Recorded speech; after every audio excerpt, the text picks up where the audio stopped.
सर्व महामानवांना वंदन करतो। आज आपण अशा वर्कशॉप साठी इथे एकत्र जमलेलो आहोत। एक दिवसीय राष्ट्रीय सेमिनार आणि त्यासाठी उपस्थित विचार मंचावरील सर्व मान्यवर, तुम्ही सर्व सफाई कर्मचारी, त्यांचे संघटना पदाधिकारी, विद्यार्थी।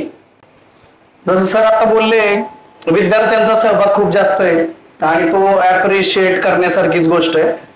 बिकॉज आम्ही विद्यार्थी होतो तेव्हा असल्या कशाला उपस्थित राहायचो नाही सर, त्यामुळे मला यांचं सगळ्यांचं अप्रूव वाटतंय। आज आपण सफाई कर्मचाऱ्यांच्या बाबतीत असलेल्या काही स्कीम्स, त्यांचं वेलफेअर, त्यांच्या अपत्यांसाठी असलेल्या काही योजना आणि त्यांना आपण दिलं जाणारं जे कंपेन्सेशन आहे त्याच्या बाबतीत मी शॉर्ट अँड स्वीट एक 5-10 मिनिटात सांगेन आणि मग काही गोष्टी ज्या तुमच्या समोर आणणं गरजेचं आहे त्या देखील आणेल। म्हणजे या माझ्या मावश्या, तिथले ते काका लोक हे आपल्या सर्वांसमोर का बोलत नाहीयेत याचं पण रिझन कुठेतरी शोधण्याचं म्हणजे आपल्याला गरज आहे समाजाला। एक अधिकारी म्हणून मी किंवा एक नागरिक म्हणून तुम्ही एकटा याच्यामध्ये कोणी काही करू शकणार नाही। हे आपल्या संस्कृतीने, हे आपल्या परंपरेने आणि आपल्या इतिहासाने जे आपल्या समोर आणलेलं आहे याच्या मागे 5000 वर्षांचा इतिहास जो आपल्याला ज्ञात आहे। म्हणजे हडप्पा मोहेंजोदडो मध्ये सापडलेली डान्सिंग गर्ल किंवा तो टॉर्सो, याच्यापासून आजचा तुमच्या हातात असलेला आयफोन, याच्यापर्यंतचा जो इतिहास आहे त्याच्यातून या सगळ्या बाबी आपल्या समोर आलेल्या आहेत।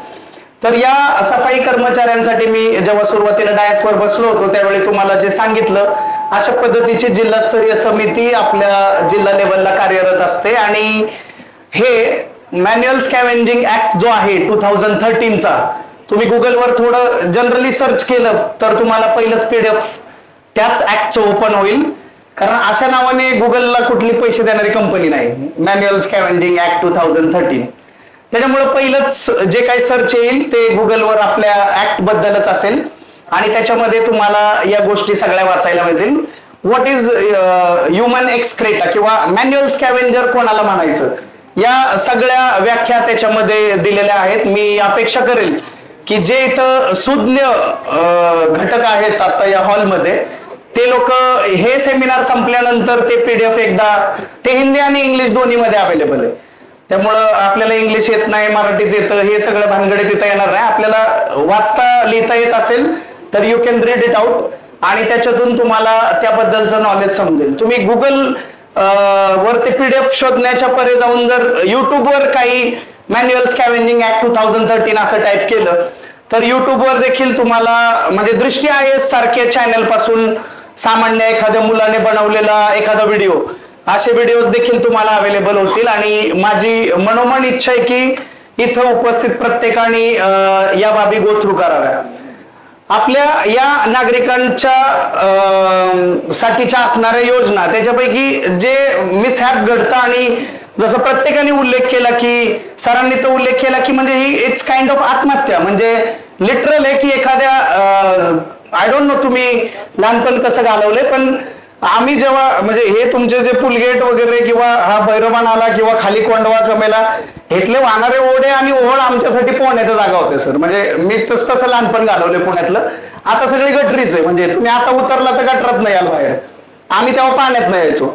तर काही ठिकाणी लिटरली गाळ असल्यानंतर त्याच्यात कसं अडकतं आणि त्या गाळात हळूहळू माणूस कसा खाली जातो, याचा अनुभव मला वाटतं तुम्ही बेअर ग्रिल बरोबर घेतला असेल डिस्कवरीवर, है की ना। मग तो सांगतो ऐसे लेटो फिर ऐसे हात करो फिर आगे आओ, so it's kind of that only. म्हणजे आपण जो मॅन्युअल स्कॅव्हेंजर बंधू आमचा जेव्हा त्या याच्यामध्ये उतरतो आणि ते सेप्टिक टँक किंवा तो जो गटराने किंवा घाणीने भरलेला तो जो टँक आहे तो साफ करतो, तेव्हा तो त्याच्यामध्ये निघण्याचा जरी प्रयत्न करायला लागला तरी तो त्याच्यात धसत असतो आणि त्यातून त्याचा तो ऍक्सिडेंटल डेथ होणं, असे मिसहॅप होण्याच्या घटना देखील बऱ्याच आपल्या आजूबाजूला घडलेल्या आहेत।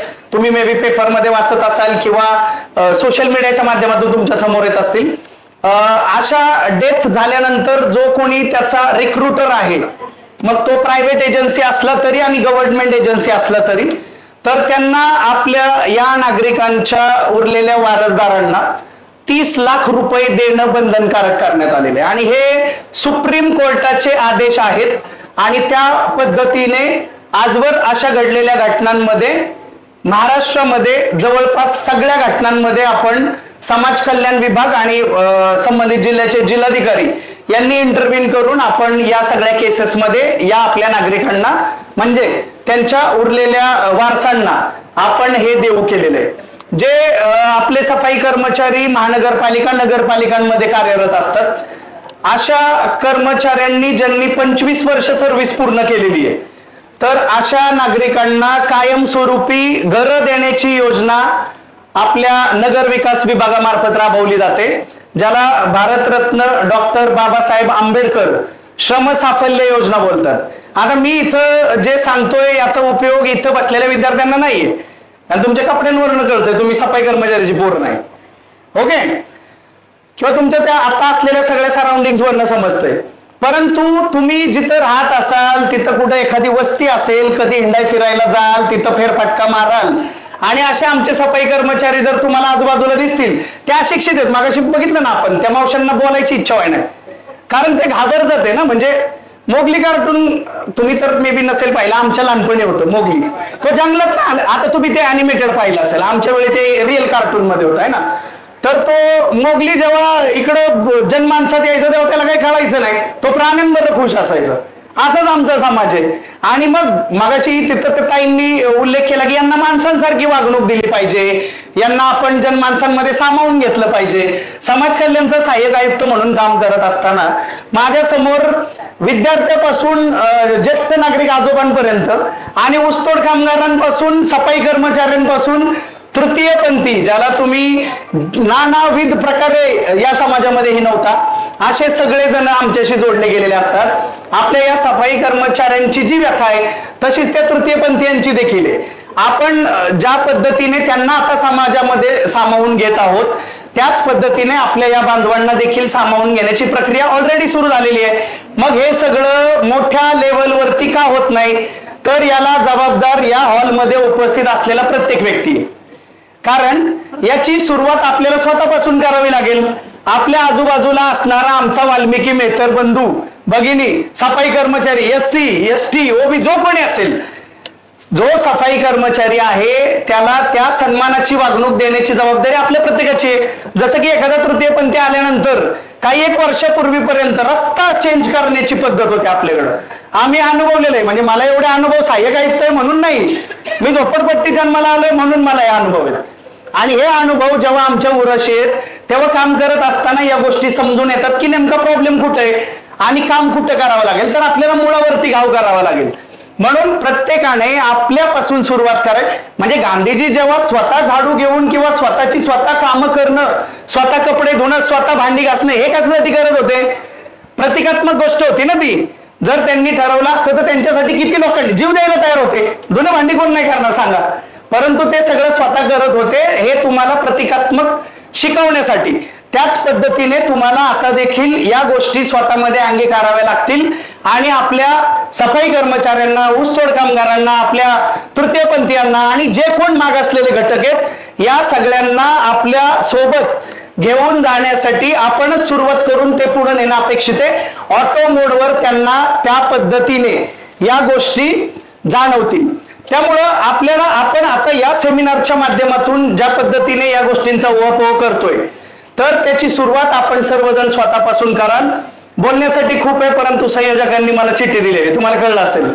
कधीतरी सेपरेट म्हणजे सर माझं एक विनंती आहे संयोजकाला, माझ्यासारख्या व्याख्यात्याला तासभर वेळ राखूनच तुम्ही बोलावलं पाहिजे.